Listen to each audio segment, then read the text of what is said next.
Hello guys and welcome back है तुम्हारे favourite channel एनिमेडी पे। एंड मैं जानता हूँ भाई वीडियो फिर से बहुत ज्यादा लेट हो गई, इसलिए इस वीडियो को बनाने के बाद ना मैं तुम लोगों की संतिर खुद को 2-3 लाख घुसे मार लूंगा, तो प्लीज मेरे को माफ कर देना। बट एनीवेज, जैसा कि तुम लोगों को याद होगा कि हम लोग ने हमारे पिछले पार्ट में हमारे एनिमे के मेन विलन लाइट और विज़र्ड किंग की फाइट को देखा और हमें ये पता चला कि विज़र्ड किंग और लाइट कितने ज्यादा स्ट्रॉन्ग होते हैं। उसके बाद हमारे आस्था भाई एक ट्रिपल डेट पे जाते हैं फिनरल और लक के साथ। एंड वहाँ पे एक और लड़की हमारे आस्था भाई के पीछे पागल हो जाती है और आस्था से पूछती है, आस्था तुम्हें भी कोई लड़की पसंद है क्या? हाँ, एक है जिसे मैं बहुत ज्यादा पसंद करता हूँ। एंड नोएल को लगता है कि आस्था उसकी बात कर रहा होता है, लेकिन हम लोग जानते हैं भाई आस्था किसकी बात कर रहा होता है। एंड उसके बाद ये लड़की आस्था से कहती है, तुम क्यों ना कभी मेरे भाई बहन से मिलने मेरे घर आओ आस्था। हाँ क्यों नहीं। एंड इसके बाद आस्था, नोएल और ये दोनों वापस अपने बेस पर लौट जाते हैं। अब आगे क्या यार आस्था, अगर तुम मुझे पसंद करते हो तो मुझे बता दो ना। ओए नोएल, तुम्हें पता है आज हम लोग का बाथरूम का है?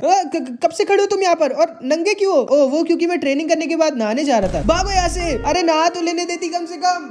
इसके बाद हम लोग आस्था के चर्च के लोगों को देखते हैं। क्या Yuno senior assistant magic knight बन गया? वाह यूनो, तुम तो हाजी विलेज की शान हो। और आस्था मैजिक नाइट बन गया, यही बहुत बड़ी बात है। उसके प्रमोशन को कम से कम अभी 200-300 साल तो लगेंगे ही। हाँ, इसमें लिखा है कि आस्था भी जूनियर मैजिक नाइट बन गया। क्या? यकीन नहीं होता। आस्था तुम सच में कमाल हो भाई। उसके बाद हम गॉज को देखते हैं। ये भी तुम्हें याद होगा, ये भी ब्लैक बुल स्क्वाड में ही है और आस्था का सीनियर है, जो अपनी छोटी बहन से बहुत ज्यादा प्यार करता है, मतलब कुछ ज्यादा ही प्यार। एंड ये होता भी बहुत स्ट्रॉन्ग है। प्लीज हमें जान से मत मारो भाई। चिंता मत करो, आज तुम लोगों को मैं जान से नहीं मारूंगा क्योंकि कल मेरी प्यारी मैरी का बर्थडे है। चलो सबके सब बर्थडे सॉन्ग गाओ अगर जिंदा रहना चाहते हो। सारे लोग गाना शुरू करो। Happy birthday to.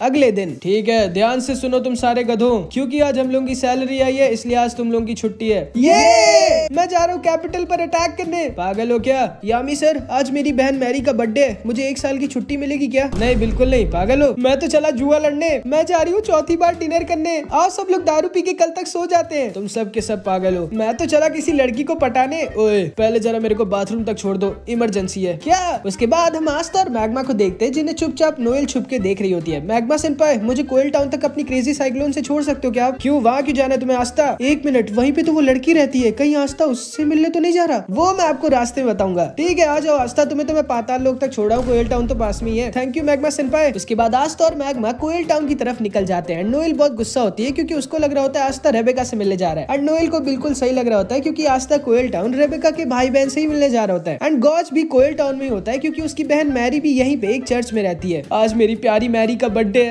मैं बस दोबारा से अपनी प्रिंसेस को देखना चाहता हूँ। बस थोड़ी देर और वेट करो मेरी आंखों, हमारी प्यारी मैरी हमें दिखने वाली है। कैसा पागल है भाई ये। एंड इस पागल को सारे के सारे दुकान वाले भी पागल बनाते हैं और अपना सारा का सारा सामान इसको मैरी के नाम पे बेच देते हैं। एंड ये हर बार सारे दुकानदारों का सारा सामान अपनी मैरी के लिए खरीद के ले भी आता है। मेरी मैरी, मैं बस आ गया, कहाँ हो तुम? लेकिन तब ये देखता है कि मैरी आस्था के साथ खेल रही होती है। साले आस्था, तुम्हारी हिम्मत कैसे हुई मेरी बहन को छूने की? अरे गॉड सेंपाई, आप यहाँ क्या कर रहे हो? मैंने तुम्हें कितनी बार मना किया था मेरी बहन से दूर रहना, तुम्हें समझ में नहीं आता क्या? अरे मुझे नहीं पता था कि आपकी बहन है। हंस क्यों रहा है पागल? तुम कर क्या रहे हो यहाँ पे? मैं तो बस रेबेका और उसके भाई बहन से मिलना आया था। तो उनसे ही मिलना, मेरी मैरी से क्यों मिलना है? रुक जाइए भैया, प्लीज आस्था को मत मारिए, मैं आस्था से बड़े होकर शादी करूंगी। क्या? एंड नोएल भी इनको चुपचाप छुप के देख रही होती है। एंड इस चीज को सुन के गॉज अंदर से पूरा टूट जाता है। आप ठीक तो हो ना गॉज सेंपाई? आस्था अब तुम्हें मरना होगा। पागल हो क्या? एंड गॉज आस्था के ऊपर अटैक करने लगता है। गॉज सेंपाई, वो छोटी बच्ची है, छोटे बच्चे तो कुछ भी बोलते हैं। तुम्हारी हिम्मत कैसे हुई मेरी प्यारी मैरी को अपने जाल में फंसाने की? एंड गॉज आस्था के ऊपर अटैक कर रहा होता है, लेकिन तभी पीछे से सिस्टर साकू आ जाती हैं। बस बहुत हुआ, लड़ाई मत करो, छोटे बच्चे डर रहे हैं। तुम यहाँ पे क्या कर रही हो चुड़ैल? मैरी को वापस ले जाने आई हूँ। मैं तुम्हारे जैसे बदतमीज लड़के के साथ मैरी को नहीं छोड़ सकती, वरना वो भी बिगड़ जाएगी। क्या बोला तुमने? जो तुमने सुना। एंड सिस्टर साकू मैरी को लेके वापस चर्च चली जाती है। नहीं मैरी। एंड गॉज वहीं पर दुख के मारे बेहोश हो जाता है। आस्था, वैसे काफी रात हो गई है, तुम चाहो तो मेरे घर पे रुक सकते हो। हाँ क्यों नहीं। नहीं आस्था, इस औरत को मैं छोड़ूंगी नहीं। एंड फिर आस्था रेबेका के साथ उसके घर आ जाता है, जो कि एक होटल भी होता है। वाह इतना टेस्टी खाना, तुम सच में एक बहुत अच्छी वाइफ बनोगी रेबेका। क्या सच में? एंड इन दोनों की बातों को सुनकर नोएल बहुत ज्यादा गुस्सा हो रही होती है। उसके बाद रात में भी ये बेचारी चुपचाप छुप के आस्था के ऊपर नजर रखी होती है। बेचारी बहुत प्यार करती है हमारे आस्था भाई से। यार ये जून के महीने में स्नोफॉल क्यों हो रही है? कुछ तो गड़बड़ है। एंड तभी हम एक लड़के को देखते हैं जो अपनी झाड़ू पर उड़ रहा होता है एंड इसी ने अपने मैजिक से ये स्नो गिराई होती है एंड ये अपने मैजिक से सारे के सारे कोयल टाउन के बच्चों को हिप्नोटाइज कर देता है और कहीं पर अपने साथ लेके जाने लगता है। एंड हमारे आस्था भाई यहाँ पर मस्त सो रहे होते हैं, लेकिन तभी आस्था के रूम का दरवाजा खुलता है और गॉच आस्था के ऊपर फिर से अटैक कर देता है। अरे गॉच सेनपाई, मैं तुम्हें मेरी बहन से शादी नहीं करने दूंगा आस्था, तुम्हें मरना होगा। अरे पागल है क्या? एंड आस्था भी अपनी स्वॉर्ड निकाल कर बचने लगता है। ऐसी बात है क्या? Real double mirror magic. And तभी गॉच अपने मैजिक से दो लोगों में मल्टीप्लाई हो जाता है। ये कैसा मैजिक है? एंड फिर ये दोनों गॉच मिलकर साथ में आस्था पर अटैक कर देते हैं और आस्था नीचे आकर गिर जाता है। आस्था, एक प्रॉब्लम है। क्या हुआ रेबेका? मार्को टोनी गायब है क्या? एंड तभी आस्था देखता है पूरे शहर के लोग बाहर निकल आते हैं और सबके सब बहुत परेशान होते हैं क्योंकि इन सब के छोटे बच्चे गायब हो गए होते हैं। उसके बाद हम फिर से इस लड़के को देखते हैं जो इन सारे बच्चों को अपने साथ पहाड़ों पर लेकर आ गया होता है। एंड इतना सब हो रहा होता है लेकिन अभी भी गॉच आस्था के पीछे पड़ा होता है। गॉच सेनपाई, अभी इन सब का टाइम नहीं है यार, मैं पहले तुम्हें मारूंगा फिर उन सारे बच्चों को बचाऊंगा। अरे यार ये हो क्या रहा है यहाँ पे? एंड तभी वहाँ पर नोएल भी आ जाती है। तुम यहाँ क्या करी हो नोएल? वो मैं बस ऐसे ही घूमने आई थी। आस्था, ये कौन है? ओ ये मेरी बहुत अच्छी फ्रेंड है नोएल। एंड ये दोनों समझ जाती है कि ये दोनों एक दूसरे की राइवल है। वैसे मैंने ढेर सारे बच्चों को उधर पहाड़ की तरफ जाते हुए देखा, क्या हो रहा है यहाँ पे? क्या ये जरूर से किसी की साजिश है? ये नॉर्मल स्नो नहीं है, ये मैजिकल स्नो है। सिस्टर साकू, मैरी कहाँ है? वो भी गायब है गॉच। क्या? अब मैं तुम्हें जान से मार डालूंगा बुढ़िया। एंड गॉच सिस्टर साकू को हवा में उठा लेता है और एक पंच मारने वाला होता है, लेकिन तभी आस्था इसके पंच को रोक देता है और गॉच को उल्टा एक हेडबट मार के गिरा देता है। आपको तमीज नहीं है क्या बूढ़े लोगों से पेश आने की? तुम्हें तमीज है क्या अपने सीनियर से पेश आने की? मैं तुम्हें मार डालूंगा आस्था, लेकिन पहले मुझे मेरी प्यारी मैरी को बचाना होगा। वही तो, मेरी मैरी के पास मेरा मैजिक मिरर है, मैं उसे ट्रैक कर उसको ढूंढ सकता हूँ और उससे हम लोग उन सारे बच्चों को भी ढूंढ सकते हैं। हाँ गजब का आइडिया है, चलिए फिर। एंड तभी रेबेका टोनी और मार्को की चिंता में रोने लगती है। चिंता मत करो रेबेका, मैं तुम्हारे भाई बहन को कुछ भी नहीं होने दूंगा। रुको, मैं भी चलती हूँ तुम लोगों के साथ। नहीं नहीं, आप रहने दीजिए। नहीं आस्था, इस बुढ़िया को हल्के में मत लो, ये सिर्फ देखने में बूढ़ी है। एंड फिर आस्था, गॉच और सिस्टर साकू निकल जाते हैं इन बच्चों को बचाने। एंड इधर हम इन सारे बच्चों को देखते हैं जिनको स्नो ने अपने मैजिक से हिप्नोटाइज करके रखा होता है। एंड ये स्नो भी एक पागल बच्चा होता है। आज से तुम सब मेरे दोस्त हो। लेकिन तभी गॉच के मैजिक की वजह से मैरी का हिप्नोसिस टूट जाता है। ये कहाँ पर हूँ मैं? तुम होश में कैसे आ गई? तुम मेरी दोस्त नहीं बनना चाहती? बिल्कुल नहीं, मैं तुम्हारे जैसे की दोस्त नहीं बनना चाहती। क्या बोला? एंड स्नो गुस्से में मैरी को मार देता है, लेकिन तभी वहाँ पर बारो आ जाता है। तुम्हें समझ में नहीं आता क्या छोटे बच्चे हमारे लिए कितने जरूरी है? माफ करना भैया। एंड तभी बारो अपने मैजिक क्लास से सारे के सारे बच्चों की मैजिकल पावर देखने लगता है। ये लड़की तो बहुत स्ट्रॉन्ग है। और एक मिनट, ये लड़का, इसमें तो बहुत ही ज्यादा कम मैजिकल पावर है, ये हमारे किसी काम का नहीं है, इसको क्यों लेके आए तुम? एंड बारो मार्को को अपनी केव से बाहर ठंडी स्नो में फेंक देता है, लेकिन तभी ऊपर से वहाँ पर ये तीनों भी आ जाते हैं। एंड आस्था ऊपर से मार्को को देख लेता है। गॉड सेनपाई, वो देखो नीचे एक बच्चा पड़ा है। मुझे फर्क नहीं पड़ता, मैं यहाँ सिर्फ मैरी को बचाने आया हूँ। अच्छा कम से कम मुझे तो नीचे उतार दो। हाँ क्यों नहीं आस्था। एंड गॉड आस्था को वही ऊपर से नीचे गिरा देता है, लेकिन ये थोड़ी बहुत हाइट से थोड़ी हमारे आस्था भाई को कुछ फर्क पड़ने वाला था। तुम सच में एक राक्षस हो गॉच। हाँ तो इस राक्षस से बच के रहो बुढ़िया। एंड सिस्टर साकू भी नीचे आ जाती है। इस लड़के के ऊपर हिप्नोटाइज मैजिक है, चिंता मत करिए। एंड तभी आस्था अपनी स्वॉर्ड से इसके ऊपर का मैजिक खत्म कर देता है। एक स्वॉर्ड जो मैजिक खत्म कर देती है, इतनी रेयर मैजिकल पावर। एंड तभी मार्को होश में आ जाता है और उसे बहुत दर्द हो रहा होता है और ठंड भी लग रही होती है, तो वो वहीं पर रोने लगता है। एंड तभी सिस्टर साकू अपने हीलिंग मैजिक से इसको हील करने लगती है। ठीक है मार्को, तुम यहीं पर है ना, हम दोनों उन सारे बच्चों को बचा के आते हैं। नहीं प्लीज मुझे छोड़कर मत जाओ आस्था, मुझे डर लगता है। चिंता मत करो मार्को, ये लो मेरी रोब, जब तक ये तुम्हारे पास है तब तक तुम्हें डर नहीं लगेगा। और तुम तो स्ट्रांग हो ना मार्को? हाँ, और हाँ भाई प्लीज इसका ख्याल रखना, ठीक है, ये मेरी जान है। ओके। एंड फिर इधर हम बारो को देखते हैं जो मशीन से इन छोटे बच्चों के अंदर का सारा मैजिक चूस रहा होता है। एंड अगली बारी मैरी की होती है और मैरी बहुत डरी हुई होती है और रो रही होती है, लेकिन तभी वहाँ पर गॉच आ जाता है। मैरी! एंड मैरी की आंखों में आंसू देख के पगला जाता है गॉच। ये क्या? रोको से स्नो। एंड स्नो अपने मैजिक से गॉच के ऊपर अटैक कर देता है, लेकिन गॉच बहुत ज्यादा स्ट्रांग होता है। तुम लोगों की हिम्मत कैसे हुई मेरी प्यारी मैरी को रुलाने की? बारो समझ जाता है कि ऐसे गॉच नहीं रुकने वाला, इसलिए वो अपना दिमाग लगाता है और मैरी को पकड़ लेता है। ध्यान से सुनो, अब अगर तुम जरा सा भी हिले तो तुम्हारी प्यारी मैरी को मैं प्यार से भगवान के पास भेज दूंगा। एंड इसकी वजह से गॉच वहीं पर रुक जाता है। अभी टाइम है स्नो, खत्म कर दो इसे। एंड इसके स्नो मॉन्स्टर्स गॉच को खत्म करने वाले होते हैं, लेकिन तभी वहाँ पर आस्था आ जाता है एंड अपनी स्वॉर्ड से मैरी को भी बचा लेता है और इन सारे मॉन्स्टर्स को एक बार में खत्म भी कर देता है। ये क्या? एंड मैरी बच जाती है और भागते हुए गॉच की तरफ आने लगती है। एंड मैरी की क्यूटनेस को देख के गॉच की नाक से खून निकल आता है। भाई ओ मेरी प्यारी प्रिंसेस, अपने भैया के पास आ जाओ। लेकिन मैरी इसके पास नहीं आती, बल्कि आस्था के पास जाकर उसे गले लगा लेती है। तुमने मुझे बचा लिया आस्था, तुम ठीक तो ना मैरी? अब मैं तेरा खस्ता बना दूंगा आस्था। नहीं, आप मेरे रहते मेरे आस्था को नहीं छू सकते। एंड तभी इधर सिस्टर आके इन सारे बच्चों को देखती है। अरे नहीं, इन बच्चों के अंदर से सारा मैजिक चूस लिया गया है, ये बेचारे शायद अब कभी भी मैजिक नहीं यूज कर पाएंगे। क्या? एंड इसको सुन के आस्था को खुद की याद आ जाती है कि उसे कितनी दिक्कत हुआ करती थी क्योंकि उसके पास मैजिक नहीं था। एंड अब वही सब इन सारे बेचारे बच्चों को भी झेलना पड़ेगा। उस आदमी ने कहा था कि इससे हम लोग बहुत सारे पैसे कमा सकते हैं। क्या कैसे राक्षस हो तुम, तुम्हें पता है तुमने इन बेचारे बच्चों की पूरी जिंदगी बर्बाद कर दी। बारो अपने मैजिक ग्लास से देखता है तो उसे पता चलता है कि आस्था के पास तो बिल्कुल मैजिक है ही नहीं। तुम जैसा वीक मैजिकलेस लूजर मेरा क्या करेगा। स्नो तुम इस पागल को संभालो, मैं इस लूजर और इस बुढ़िया को ठिकाने लगाता हूँ। एंड ये गधा हमारे आस्था भाई को हल्के में ले रहा होता है। एंड आस्था एक अटैक में इसकी आंखें खोल देता है एंड ये केव की दीवार पर जाकर टकरा जाता है और एकदम शॉक्ड रह जाता है। तुमने जो किया है उसकी सजा मैं तुम्हें जरूर दूंगा। एंड तभी इधर हम नोएल को देखते हैं जो हेडक्वार्टर्स पर फोन लगाकर इन सारी चीजों के बारे में बता देती है। एंड फिर सेक के ब्लैक बुल्स के पास जाता है आस्था के लिए बैकअप भेजने, लेकिन ये बेचारा गॉर्डन और ग्रे को ही देख कर डर जाता है और छुप रहा होता है। लेकिन तभी वहाँ पर यामी आ जाता है। अच्छा हुआ आप दिख गए। ओए कौन हो तुम, तुम्हारी हिम्मत कैसी हुई मेरी नींद तोड़ने की। अरे असल में एक मिशन है। भाड़ में गया तुम्हारा मिशन। ये सबके सब पागल है क्या। स्नो क्या कर रहे हो तुम, मार डालो इन सबको। एंड स्नो गॉज के ऊपर अटैक करता है और उसे पकड़ लेता है। गॉज सेनपाई आपको हेल्प चाहिए क्या, मैं मार डालूंगा तुम्हें आस्था। एंड असल में गॉज पहले अपने रियल डबल मैजिक से दो बॉडी में मल्टीप्लाई हो गया होता है। एंड अपनी दूसरी बॉडी से गॉज पीछे से स्नो के ऊपर हमला कर देता है और उसे बेहोश कर देता है। ये बच्चा सच में बहुत स्ट्रॉन्ग है लेकिन ये गॉज के सामने नहीं टिक सकता। एंड आस्था बारो के पास जाके बोलता है आखिर ऐसा कैसे कर सकते हो तुम इन बच्चों के साथ, तुम जानते हो इन बेचारों को कितनी दिक्कत होगी, इन बच्चों के लिए जीना कितना मुश्किल हो जाएगा। मुझे क्या फर्क पड़ता है, मुझे तो बस इनके अंदर का सारा मैजिक चूज कर जमा करना था और फिर इन्हें छोड़ देना था। तुम राक्षस हो। एंड आस्था इसको एक जोर का पंच मारने वाला होता है। नहीं आस्था उसे जान से मत मारना। एंड आस्था अपने पंच को साइड की चट्टान पे मार देता है और पूरी चट्टान टूट जाती है।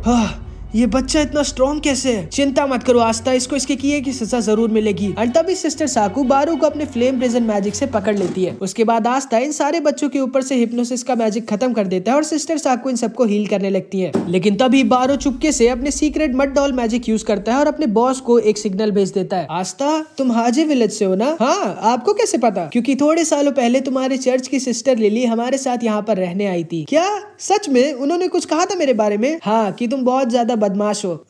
लेकिन उन्होंने एक और चीज मुझसे कही थी। क्या, एक लड़का जिसके पास बिल्कुल भी मैजिक नहीं है। हाँ लेकिन उसका सपना है विज़र्ड किंग बनना। ये तो इम्पॉसिबल है, बिना मैजिक के तो वो मैजिक नाइट तक नहीं बन सकता। विज़र्ड किंग तो बहुत दूर की बात है। हाँ मैं जानती हूँ, लेकिन वो फिर भी कभी भी गिव अप नहीं करता और हर दिन बहुत ज्यादा ट्रेनिंग करता है। और पता नहीं क्यों लेकिन मुझे यकीन है कि आस्था एक दिन विज़र्ड किंग जरूर बनेगा। जिसको सुन के आस्था बहुत खुश हो जाता है और थोड़ा सा इमोशनल भी हो जाता है कि सिस्टर लिली को भरोसा है कि वो एक दिन विज़र्ड किंग बनेगा। लेकिन तभी आस्था देखता है गॉज स्नो को बहुत गंदा मार रहा होता है। तुम्हारी हिम्मत कैसे हुई मेरी मैरी के ऊपर हाथ उठाने की। बस करो गॉज, वो एक बच्चा है। हाँ उसे माफ कर दीजिए भैया। नहीं, पहले मैं खुद इसे जान से मारूंगा, उसके बाद मैं उसे जान से मारूंगा।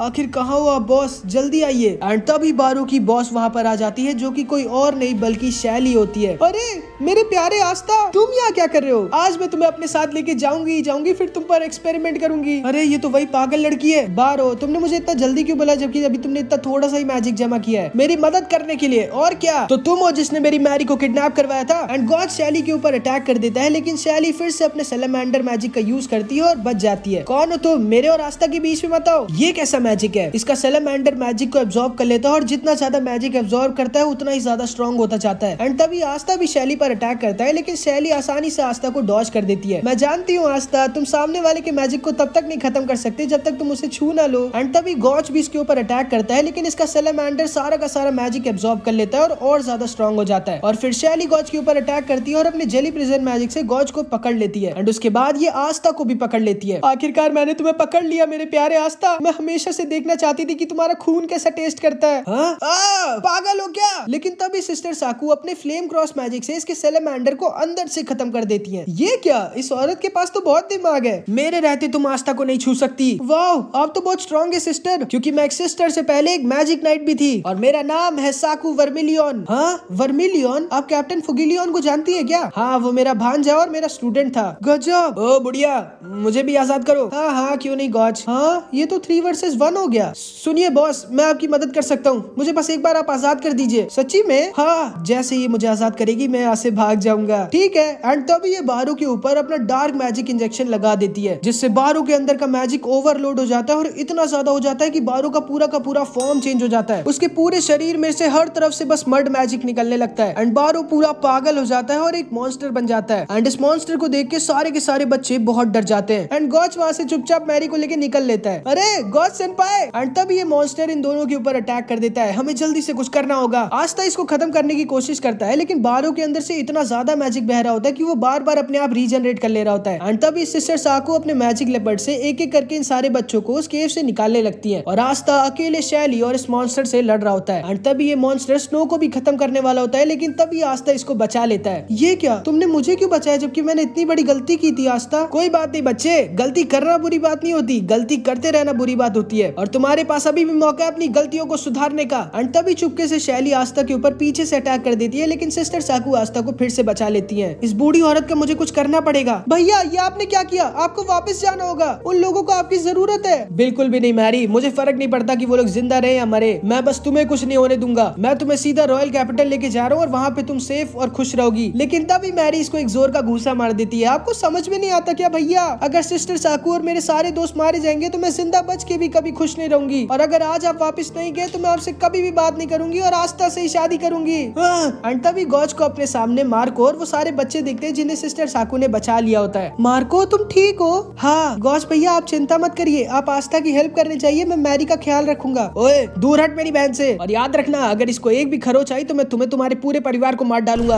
आस्था ठीक तो है ना? चिंता मत करो तुम लोग, मेरे भैया बहुत स्ट्रॉन्ग है, वो आस्था को कुछ भी नहीं होने देंगे। एंड तभी गॉच वापस से आस्था की तरफ लौट जाता है। आस्था आस्था आस्था, आखिर ये सबके सब आस्था आस्था क्यों करते रहते हैं? ऐसा क्या है उस आस्था में? एंड इधर हम आस्था को देखते हैं जो अकेले इन दोनों से लड़ रहा होता है और बहुत ज्यादा थक गया होता है। सिस्टर साकू कितने बच्चे और बचे? अभी बस थोड़े से और हैं आस्था, तुम भले ही उन बच्चों को बचा लोगे आस्था, लेकिन खुद नहीं बच पाओगे, तुम्हारा मरना पक्का है। मैं तब तक नहीं मर सकता जब तक मैं एक दिन बन नहीं जाता द विज़र्ड किंग। आस्था पीछे देखो। एंड तभी आस्था को इस मॉन्स्टर का अटैक लगने वाला होता है, लेकिन तभी गॉच इसको बचा लेता है। अरे गॉच सेनपाई, अभी तो मैंने तुम्हें बचा लिया आस्था, लेकिन मैं तुम्हें जान से जरूर मारूंगा। अब तुम वही रहो। एंड गॉच अपना रियल डबल मैजिक का यूज करता है और अकेले इन दोनों से भिड़ जाता है, लेकिन गॉच का मैजिक इन दोनों के ऊपर कुछ असर नहीं कर रहा होता, क्योंकि इसका सैलामेंडर गॉच का सारा मैजिक अब्सॉर्ब कर लेता है और ये मॉन्स्टर बार बार रीजनरेट कर ले रहा होता है। लगता है अब और कोई चारा नहीं बचा है, मुझे अपना स्ट्रॉन्गेस्ट मैजिक यूज करना ही होगा। लेकिन तभी अचानक से मड का अटैक गॉच को लग जाता है और गॉच नीचे आकर गिर जाता है। एंड फिर ये मॉन्स्टर एक और बार गॉच पर अटैक कर देता है और इसका अटैक गॉच को बस खत्म करने ही वाला होता है। नहीं मैं ऐसे नहीं मर सकता, मुझे मेरी मैरी का बर्थडे मनाना है। एंड फिर हम गॉच के पास्ट को देखते हैं कि कैसे जब वो बच्चा था तब उसके खुद के चाचा चाची ने पैसे के लालच में गॉच के मम्मी पापा का एक्सीडेंट करवा दिया था और गॉच और मैरी को उनके खुद के घर से ही निकाल दिया था। एंड तभी से गॉच का दुनिया के सारे लोगों के ऊपर से भरोसा उठ गया होता है एंड वो अपनी पूरी जिंदगी बस अपनी छोटी बहन का ख्याल रखने का ही प्रॉमिस करता है, चाहे उसके लिए उसको कुछ भी करना पड़े। माफ करना मैरी, अब शायद मैं तुम्हारा बर्थडे नहीं मना पाऊंगा। लेकिन तभी आस्था आकर गॉच को बचा लेता है। ये क्या, इसने मुझे क्यों बचाया? गॉच सेनपाई आप ठीक तो? मेरे पास एक प्लान है, आप मुझे न मरने दो, मैं आपको नहीं मरने दूंगा।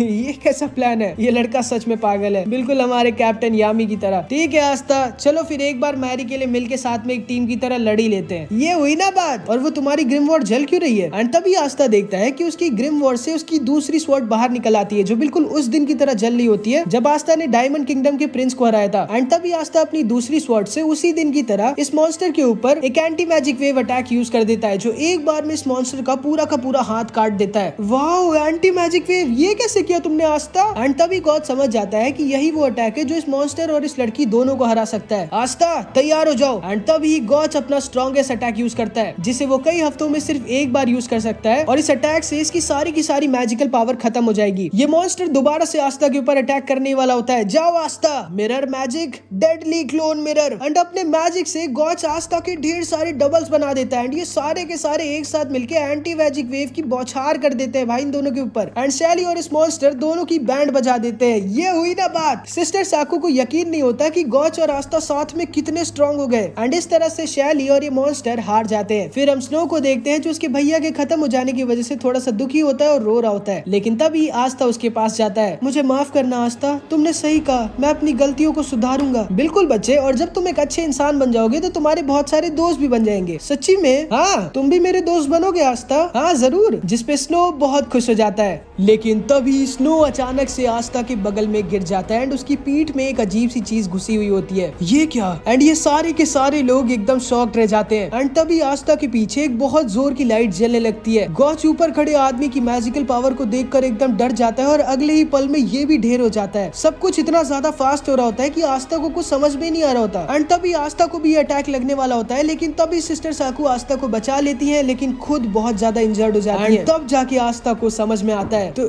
तुम तो।